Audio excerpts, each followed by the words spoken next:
Maggie, surveying the desolation that was now a 10-year-old girl, nodded to herself. Then she crossed over to me and said, "What did you do?" I took a toy away from her. "It's over there," and I pointed where Sonny had thrown the doll. Maggie picked it up from the bush and cautiously unwrapped it. When sunlight hit it, Sonny's tears shut off like a switch had been flipped. Her arms, clinging to her mother, unclenched just a little bit. Most of the desperation faded from her face. "Oh, maybe that's better," she said. "It doesn't hurt any." Again Maggie wrapped the thing in fabric, and again Sonny began to cry. "Hell," Maggie muttered, walking back over to us with the doll in hand. "No!" Sonny launched herself out of her mother's arms and ran behind her, pulling her back towards the house. "Don't bring it near me. I don't want it any more. Make it go away. Throw it away. Burn it." "I don't think burning is a great idea," Maggie said, examining it through silk as best she could. "Puppets leave weird ties on people if you don't disassemble them right. And this one is a real piece of work. Sonny, I can make it so it won't affect you any more, but I need consent to do it. Would you trust me to get it off you?" "Get what off her?" Vanessa said. She pulled back so Sonny could look her in the eye. "What is that thing, honey?" "Louisa Carmine's mom helped us make them. She had a book about sewing magic," Sonny said. Maggie blinked. "Was it arcane sewing and you, occult crafts for all?" she said. As Sonny nodded cautiously, I flashed back to last year's kit screening. Maggie had isolated a single kit in the dangerous pile. Whatever had been in that book had infuriated her. She'd gone into the director's office and ranted for nearly an hour, and that still hadn't been enough to get the book pulled. The rumor had been it was a sewing book, of all things. How, we asked, could a sewing book be dangerous? Never ask questions you don't want answered. Sonny said, "Mrs. Carmine said they help make pain stop. They make things better." All the color drained out of Vanessa's face.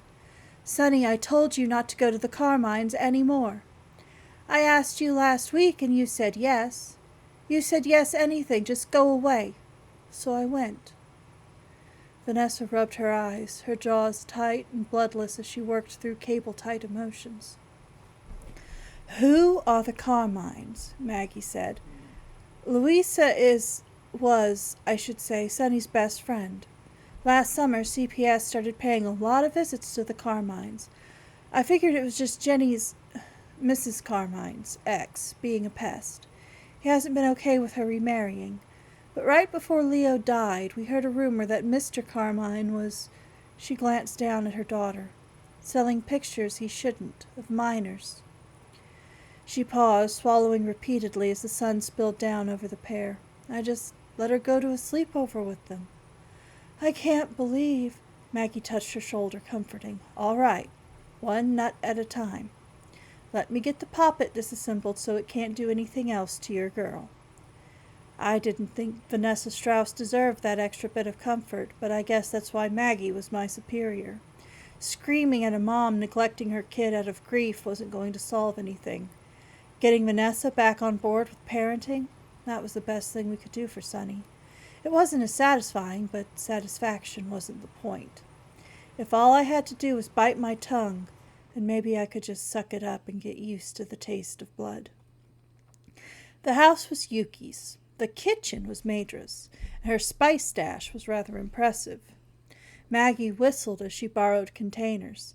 "Next time I have to do magic on the fly, I'm coming here," she said, and went out to the car to get the rest of her travel kit. I examined the stuff on the table. There was sage and rosemary, cinnamon, and something called asafoetida. Curious, I started to take the top off. "Don't do that," Yuki said. "Why?" "Hing, that stuff in your hand, asafoetida, is great when Mari makes dal, but it smells like Satan's feet when it's raw," Yuki said. "Sure does," Maggie said, returning with a small black enamel box in her hands. She set this and a white silk cloth on the table, then began clearing paperwork placemats in the centerpiece off the table. But when you need an exorcism, Satan's feet are a pretty good way to point the spirits at the door. I hope your magic isn't going to screw up my table, Yuki said. The spell won't leave any mundane stains. There's going to be a smell, that's not avoidable. Maggie spread the cloth with a flick of her wrist. About a square yard of silk drifted down, thin and soft as breath on skin.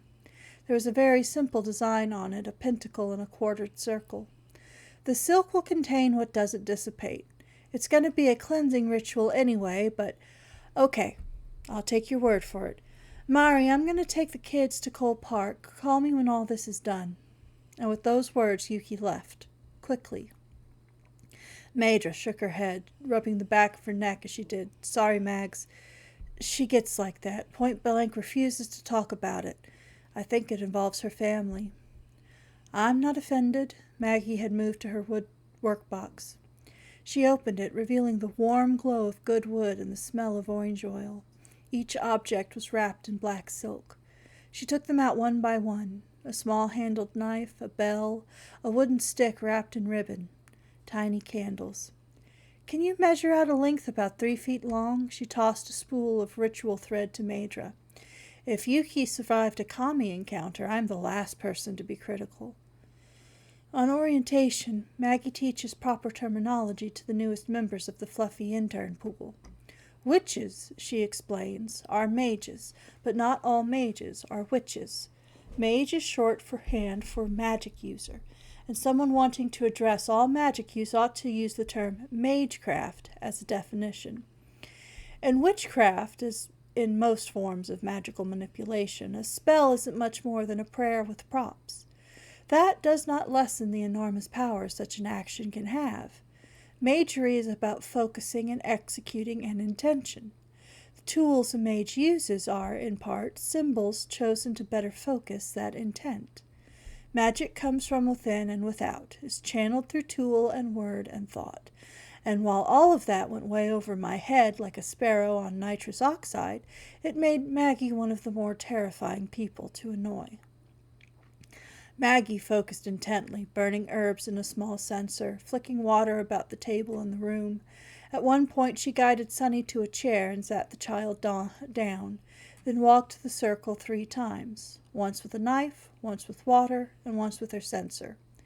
She muttered something over the burning coils, then bound Sunny's wrists together loosely with the length of thread. Do you consent, Madison Strauss, to being freed of this? The girl nodded.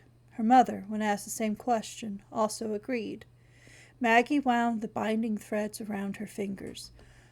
Only it looked as if she were gathering more threads than just the 2 loose ends around a little girl's wrist. She held up 2 thin pieces of thread, but her movement and manner seemed to grasp cables. As they bound thee, so I free thee, Maggie said, and again, as they bound thee, so I free thee.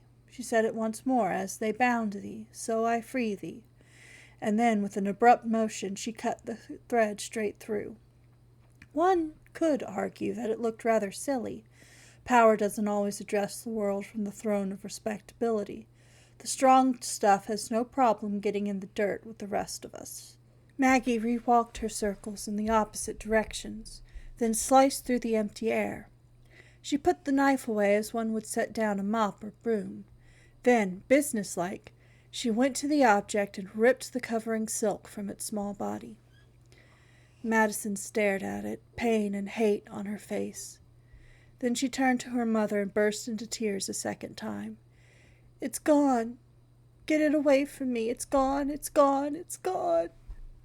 Vanessa gathered her daughter into her arms, holding and rocking the child, whispering, "It's okay," to the soft curls of Madison's hair. And I watched until the rictus of stress bled out of the child's limbs, and she finally appeared safe in her mother's arms. It's not a perfect solution. It's just the best one we had. Okay, so what was that thing, and why did it turn a 10-year-old into a psychopath? I said. We weren't driving back to HQ. Maggie had gotten an address from Vanessa and was undoing the crude doll's stitching as we drove towards a residential neighborhood in Flower Bluff. The weird, fishy scent of hawthorn was nearly cloying as it filled the car. It's a sin eater. You ever heard that term before? She asked. Maybe. I think I remember a book about it, or maybe a movie, I said. Peter said, they're a European thing. Someone who takes on the sins of the dead so you can get out of purgatory. You get the trivia point, Pete. Yeah, that's how it evolved. There's a sort of tradition of sin eaters in every culture. Hell, you could argue that Jesus is the ultimate sin eater in Christianity. But the tradition I'm thinking of evolved out of Wales, and it came about because of some really nasty magic. This magic. She waggled the doll. That looks pretty harmless, Peter said. It sure wasn't harmless when it was hooked up to Sonny, I said. Maggie put the pieces of doll away, first in silk and then in an evidence bag. It's a pretty deceptive piece of work. They call it a sin eater, because that's what most people who used it traditionally became, a loathsome individual outcast by their community and a dumping ground for spiritual garbage because they were that century's version of a raging dumpster fire. But in the beginning it was dolls, and not people. And it eats sin? I said. No, it eats pain, Maggie said. All negative emotion, really, but it targets pain and regret. You can do or say whatever you want without feeling any fallout for it. The fallout happens, but you don't suffer when the consequences hit. That doesn't sound like it'd be an entirely bad thing, I said. Maggie sighed. Pain and regret are necessary. I know that. I said the same thing to Sonny. We do things until we screw up, and that pain and embarrassment are what keeps us from making that mistake next time. It's deeper than that. Empathy means recreating the pain of another in your own psyche. If you don't feel pain, you cannot empathize. And if you don't have empathy, well, look at what a week with that thing did to Sonny Strauss, Maggie said. But that's not all that worries you, I said. The book that spell came from is about poppet magic. That's got some special umph to it. Sympathetic magic usually does. This specific spell is still kicking around because practitioners keep trying to apply it to other things. The most harmless I've ever heard of was a spell that you tried to turn one of these things into a sponge to absorb water, and water magic. What happened? I asked. A dam burst when the spell finally ran out of juice and failed. It creates addictive behavior when you're using them for emotions, and disasters when practitioners branch out. Explosions, blackouts, floods. We suspect there was an earthquake in New York State due to somebody playing games with this stuff. What's concerning is that the company that makes it is the same one that did those resin crystals this year. You remember those? I did. It had been one of the less lurid boxes Maggie had filed under simply useful in her office. Yeah. I don't do a lot with artificial products because usually magic doesn't resonate well with plastic. That's why it takes fake fabric apart. It's like trying to put electricity through wood. But there's a few ways to make it work with poured resin, depending on what you put into it. And this is relevant because I checked the names Vanessa gave us on Facebook. Jenny Carmine has been playing with resin pours, and she just posted this. Maggie held up her phone so I could see it in the rear view. There was a photo of a crystal-clear shape, flecks of silver and gold, something within. It was shaped exactly like Sonny's Sin Eater doll. Even my untrained eye could pick out significant patterns and groupings in the tracery of flake and wire within the resins. So, what do we do about that? I asked. We go see the Carmines, make sure Mom stops sharing her... We go see the Carmines, make sure Mom stops sharing her magic tricks with her daughter, and find out who else was at that sleepover. And why these kids aren't willing to stick to light as a feather, stiff as a board when it comes to esoteric bonding rituals. Turn here, Astrid. I nodded obediently and took the turn-off that would lead to Flower Bluff. Flower Bluff was named after a minor skirmish between smugglers and the Republic of Texas militia during the Franco-Mexican Pastry War of 1838. The fact that there was a shooting war between France and Mexico kicked off by a disgruntled pastry chef is something that never fails to fascinate me. It's seated on the primary corridor between Padre Island and Corpus Christi, and straddles the line between poverty and a tourist trap. Off to the north of South Padre Island Drive is Naval Air Station Corpus Christi.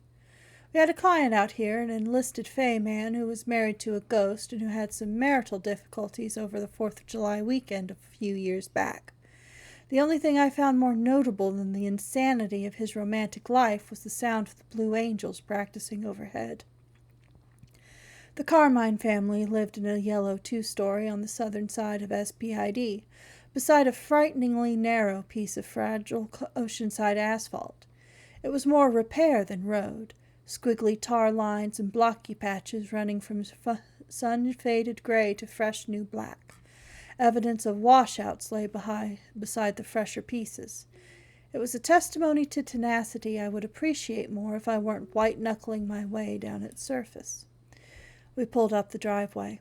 When the engine went off, everything was dead quiet. Perfect silence is abnormal in a neighborhood. There's always something buzzing or humming. Air conditioners, dryer vents, other cars. Silence only echoes when all engines have stopped. The only sound around us was the sea, out of sight but whispering nonetheless. "Too quiet," Pete said. Maggie pulled out her cell phone again, this time punching in "electrical outage near," and whatever else she was about to enter vanished with a blip and a faint scent of ozone. Her phone sparked twice. The first time when something white and hot raced from her hands back to the yellow house. The second time, a small crack appeared in her phone as all the seams burst apart. "Drop it," Peter said, unusual authority in his voice. Maggie obeyed.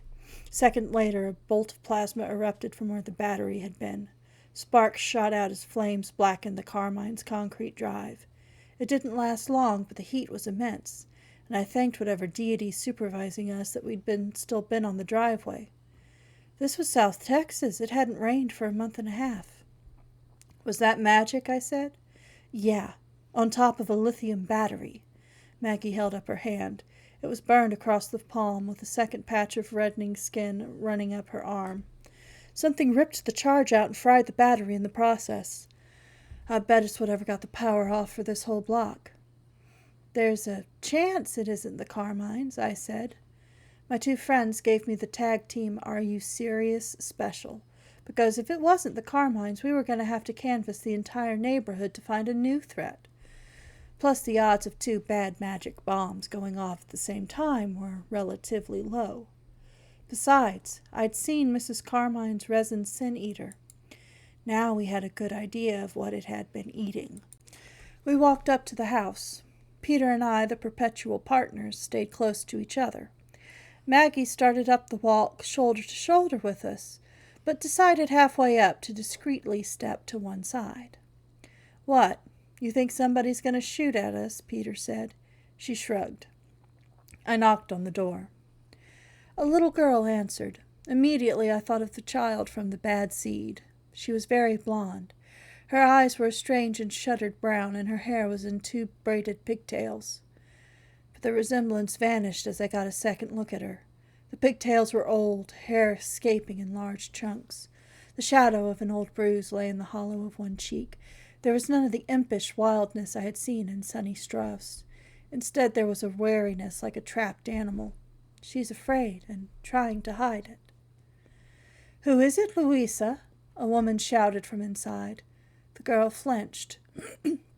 I could read a whole universe in that one tiny movement. I might wind up fired, but I wasn't going to leave this child here when an adult's voice put hell into those brown eyes. "Hi, I'm Astrid Stone with Terrestrial Affairs. We need to talk to you about—" The girl was impelled forward into me. I thought she had tackled me at first. Then pain erupted up my body, filling nerve and bone in a strange and buzzing way.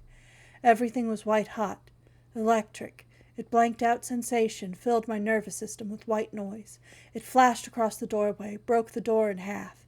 It lanced through the scrubby brushes bordering the door. Dirt erupted, and the sand beneath it turned to glass. All while a voice screamed, a female tone wrecked by its own volume.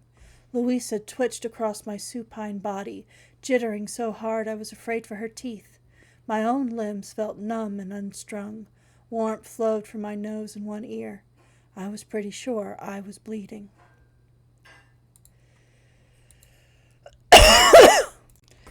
White fire lashed out of the house and hit Peter next, toppling him like a chess piece into the ground. He, too, began to shake. Lightning left his fingers and toes, curled through teeth clenched in a skeletal grin. Another bolt lashed out of the front door, but Maggie had already dodged out of the way. She pushed through the bushes and crouched up against the house, safely out of reach. "Mags!" I croaked. More lightning followed, missing me by millimeters. Okay, I thought. Message received. Don't move. I could assess the situation, sort of. Door open and a shape in the shadows beyond. Sunlight sucks when you're trying to assess risk from the outside in. Who had a full view of me, the kid, and Peter. Maggie couldn't get to us, and we couldn't get up. Carmine made the bad choice to try to stand, and another bolt of lightning lashed out at her. She tumbled and lay to the side, curled against me like a dead animal. I hoped that was just her hyperbole on my part. The bolt had illuminated a woman in a long, shredded gown, holding something in her hands. Her skin was pale, her hair long and dark and spread out in a halo of static, and in her hands appeared to be a larger version of the Sin Eater doll. She was going to kill us. Had possibly already killed Louisa Carmine, and I hoped this was not her mother, but that hope was shaky. Even if I assumed nothing had gone wrong before the Sin Eater dolls arrived, that bruise had been old, at least a week or more. Louisa, it seemed, had a reason to use a Sin Eater, the same as Sonny Strauss. If Mrs. Carmine had ever been a good person, there wasn't much left of her inside that house. "Hey, the house!" Maggie shouted. "Put down the magic and let's talk." Sparks lit up the hall, crawling up and down the woman's arms. "No reason to talk," she said in a strange, breathy voice. "No reason any more." Louisa stirred, a sound like a dying kitten escaping, eyelids fluttering. She was alive. How alive and how long? Who knew? But that added some urgency to the situation. All three of us needed medical intervention, and I couldn't be sure that the electric maelstrom inside the house wasn't going to blast her again. Yes, actually, I could be sure. Every cell in my body knew that if I so much as twitched, I'd get hit again. And so would Pete. And so would the little girl. "You're screwing around with magic you don't understand, Carmine." "Don't call me by that name!" And she screamed the last part, blue plasma blasting us out of the door. It tried to hit Maggie. It was a miracle it didn't get any of us, but Maggie was out of her line of sight. All it did was wreck the car and turn the front door into kindling wood. Splinters lay up and down the walk. One of them stabbed me in the thigh. Another added to the collection of injuries on Louisa's small frame. "Touched a nerve?" Maggie said. "I got him. I got him. Same as I'll get you." She shifted, came a bit further forward. Her hair wasn't just standing on end, it was matted. Her face looked bruised and sallow and was far, far, far too thin. "It took a while. Lots of false starts." She tilted her head, trying to find where Maggie stood. "The girls showed me how to get him." "You hit your own kid with that, lady," Maggie said. "She's his. She's saved me from him. She's nothing I need," said the dry and papery voice of Louisa Carmine's mother. Her eyes darted back and forth, as her hands clenched on the glowing blue resin lump in her fingers. Maggie nodded to herself, then pulled her piece. "We carry. All of us carry. It's strongly encouraged. Maggie and Peter carried perhaps half the time they're on the job. I'm a little better, but not by much. Guns increase the risk of somebody dying. But here and now that felt unavoidable." Maggie held her gun for a minute, shifted her grip, winced, took her hand off the butt and looked at it. The electrical burn from her phone was already puffing up. That hand could still pull the trigger, but probably not quick enough to matter. Peter was out, and even if he wasn't out, I didn't figure he'd be able to shoot.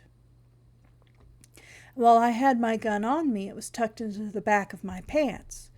With Mrs. Carmine's electric circus watching, that piece might as well be on the moon. Maggie took a couple deep breaths, then said, "Hey, Peter," and something in Spanish. No swear words, so nothing I really recognized, except for the words "la pistola," gun. Didn't that mean gun? I was pretty sure it meant gun. Peter didn't so much as twitch. He was alive and breathing. I could see his chest moving. And Louisa twitched again. Maggie spoke a little louder.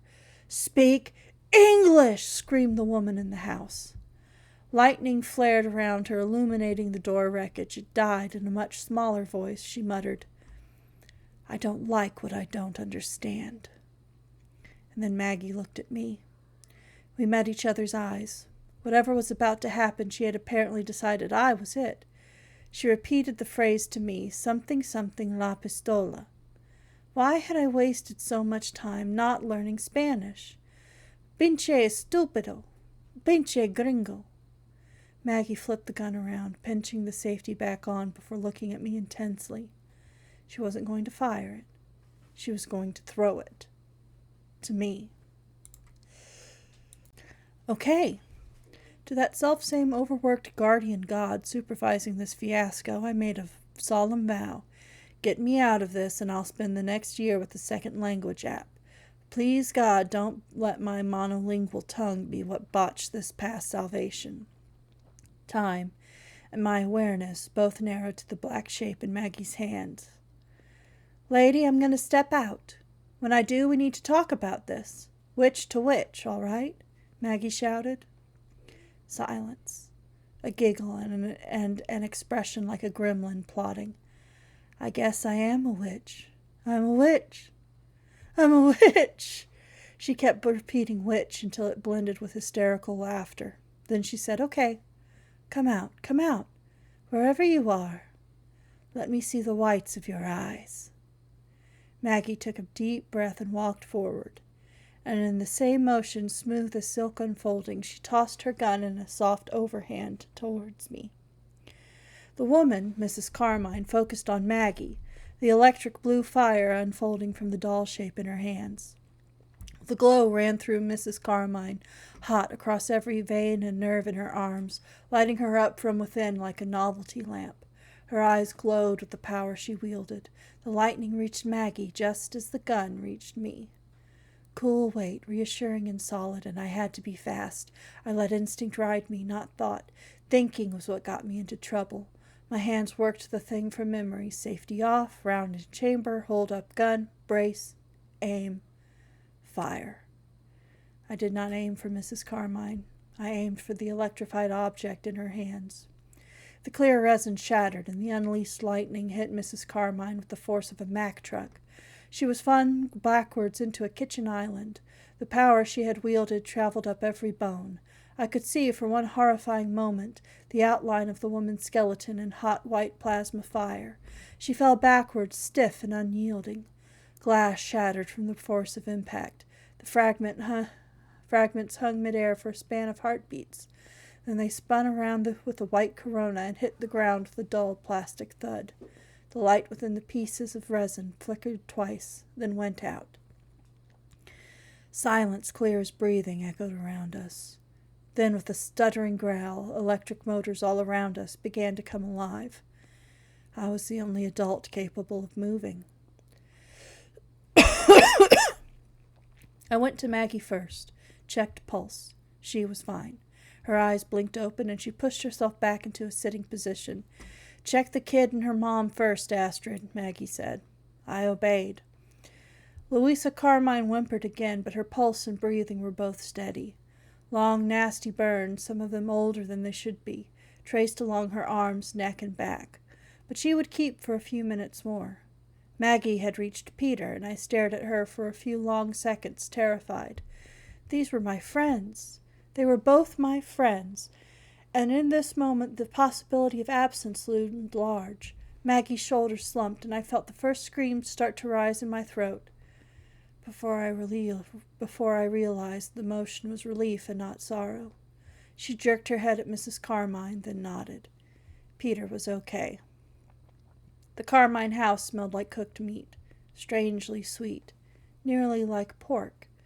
It could have heralded Mrs. Carmine's death, but she was still breathing. Her eyes were closed, and she had worse burns than her daughter, and other injuries besides, the worst of which was the fresh bullet hole in her abdomen, red slowly spreading through her clothes, coursing down her body to spread upon the floor. The explosive electric release seemed to have half cauterized it, but she needed a doctor quick. I did not spare her too much guilt. The fragments of her doll, spangled here and there with metallic flakes, rocked back and forth on the tile. I thought hysterically of the resin crystal kit I had assessed only hours ago in Maggie's lab. That exact box sat on her counter, clearly beside a homemade mold. I knelt down beside the woman, pressed my hands against her wound, and wondered if Maggie would pop that publisher. And that was when I saw him. I assumed he was Mr. Carmine, and that he was male. He was no longer in any condition to confirm such assumptions. He sat in a half-melted polyester chair, char and freed stuffing puffed up around his blackened, smoking flesh. He was, I thought, very profoundly dead. Mrs. Carmine's eyes slowly fluttered open. Her hands touched mine. The madness I had seen earlier was gone. I had put it out, it seemed, with the shattering of her doll. There was instead a serenity, a peace that did not belong on the woman who had done these terrible things. "At least I got him," she whispered. Then her eyes rolled up into her head. There's an Irish pub on Water Street. Peter and I made a point to go there after hard days. It was our shorthand because saying everything sucks, humans suck, this life sucks, and I'm just so damn tired gets a little old after a while. The place was run by humans and was a regular haunt of the local fae and the wolf pack. We'd see familiar faces, usually our successful clients, old winds in new places. Sometimes we needed that. Anybody who does social work eventually hears the starfish story, the one about the little boy racing to save the millions of starfish washed up on a beach, the one that ends with him flinging a single starfish into the water with the words, "It made a difference to that one." 3 or 4 of us had variations of that story on our desk, coffee mugs, jewelry, calligraphied posters, something to remind us that you can't save everyone. You must focus on this one. But there weren't any pithy little stories to help when this one went bad, though. I guess that's why we have booze. What was unusual is that Maggie joined us. There was a booth in the back out of the main traffic flow. We took our drinks there when we couldn't be overheard. Client confidentiality is still a must. After the first 2 beers, when things began to feel better, I said, "I should have been faster on this. If we had just been a little bit faster." "No," Maggie said. "No? No. You saved the kid. You saved both kids." "Did I? You or Pete would have figured out Sonny. And Louisa, her life is wrecked. Her mom killed her dad and might not survive herself." I sighed. "That man was not her dad," Peter said. "Dads don't do this stuff."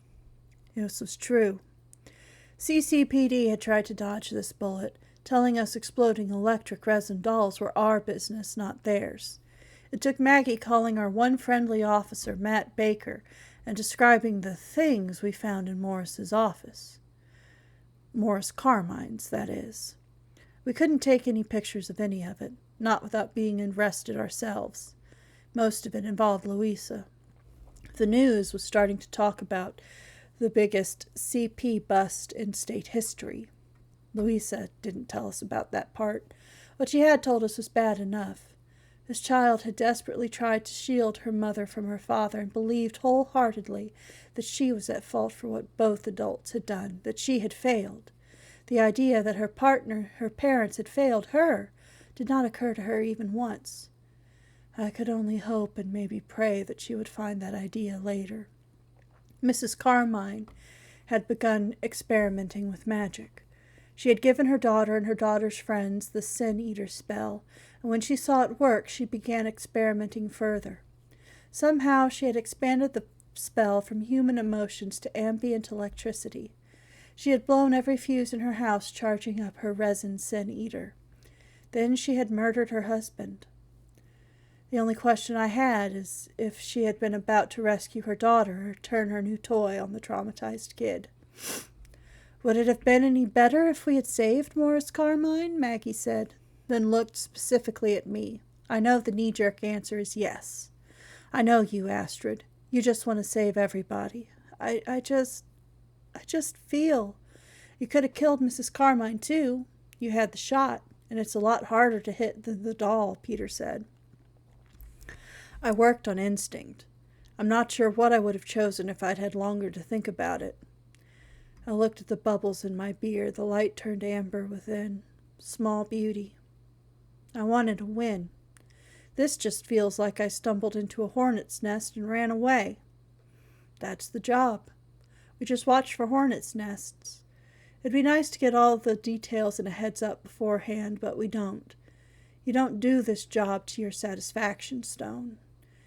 Maggie said, and if you are, it's not the job for you. All you can do is be happy today. Nobody died who didn't have to. Silence for a few moments. We'd all watched the body bag exit the Carmines. That's goddamn cold, Mags, Peter said. Yes, she drained the rest of her beer. But that's the key question, isn't it? There were 3 adults in these children's lives who could have stopped this long before it started. The moms put it off on their daughters, and Mr. Carmine is the one who started it all. We didn't dig this hole. We just helped the survivors climb back out. And the people who had the power to avoid it are the people who caused it. Assign the blame to them. And if you have to take something away with you, make it what I just said. Nobody dies who doesn't have to. And call a cab, party people. Don't drive yourselves home. And with that, my friend rose from the table and vanished into the crowd.